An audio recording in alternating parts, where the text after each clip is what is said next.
Beralih ke berita luar negara, Menteri Pertahanan China Chang Wan-kuan berkata negaranya sanggup mengadakan latihan bersama di kawasan yang dipertikaikan di Laut China Selatan dengan negara ASEAN membabitkan aspek pertembungan tidak sengaja serta usaha mencari dan menyelamat. Hubungan China dengan beberapa negara ASEAN terutama Filipina dan Vietnam tegang berikutan tindakan keras Beijing dalam menuntut wilayah di Laut China Selatan yang dipertikaikan.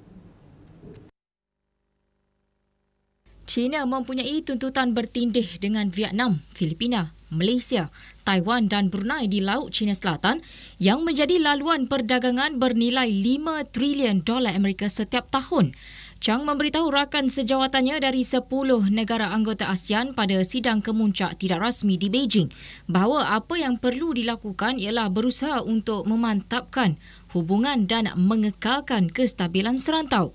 Dalam kenyataan Kementerian Pertahanan China di laman sosial, Chang dipetik sebagai berkata, semua pihak perlu mengurus dan mengawal segala risiko pertelagahan.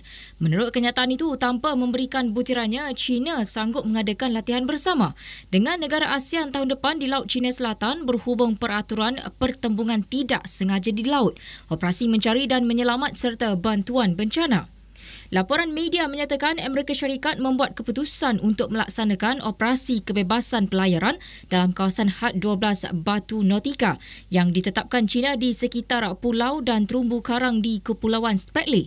China menafikan ia menjadikan Laut China Selatan sebagai kawasan ketenteraan dan menegaskan kebanyakan pembinaan di situ adalah untuk tujuan awam dan memberi amaran bahawa Beijing tidak akan membiarkan pencerobohan perairannya biarpun atas nama kebebasan pelayaran.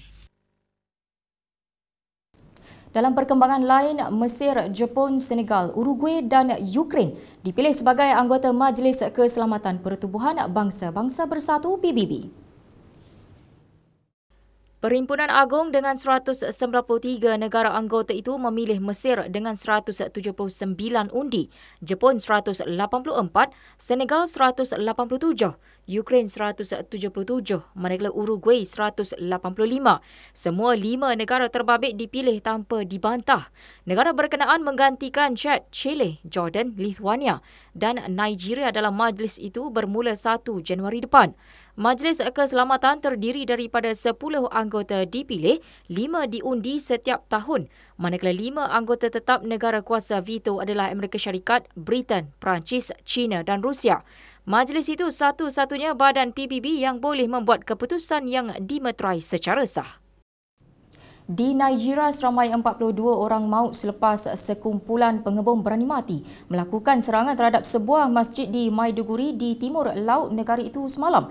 Kesemua orang di dalam masjid berkenaan terbunuh. Seorang saksi Muhtari Ahmadu yang juga seorang peniaga di lokasi kejadian berkata tiada seorang pun yang terselamat. Seorang aktivis yang menyokong pasukan keselamatan memerangi kumpulan militan Boko Haram berkata dia telah membuat pengiraan jumlah mayat yang telah terkorban. Beberapa saksi berkata kumpulan pengebom berani mati itu menyelinap masuk ke masjid dengan menyamar sebagai jemaah. Letupan bom berlaku pada kira-kira pukul 6.30 petang waktu tempatan di Molai, kawasan pinggir bandar Maiduguri. Susulan jerebu yang melanda rantau Asia Tenggara, titik panas di Sumatera Selatan menurun. Namun pihak berkuasa Indonesia yang dibantu pasukan antarabangsa masih berusaha keras memadam kebakaran hutan di wilayah itu. Badan Bantuan Bencana Kebangsaan BNPB memberitahu berdasarkan data satelit, 278 titik panas dikesan di wilayah itu pada Selasa lalu sebelum turun kepada 9 sahaja semalam. Bagaimanapun, pegawai BNPB Sutopo Purwo Nugroho berkata kualiti udara di wilayah itu masih di tahap sangat tidak sihat. Katanya pihak BNPB menasihatkan orang ramai terus memakai topeng muka dan mengurangkan aktiviti di luar rumah.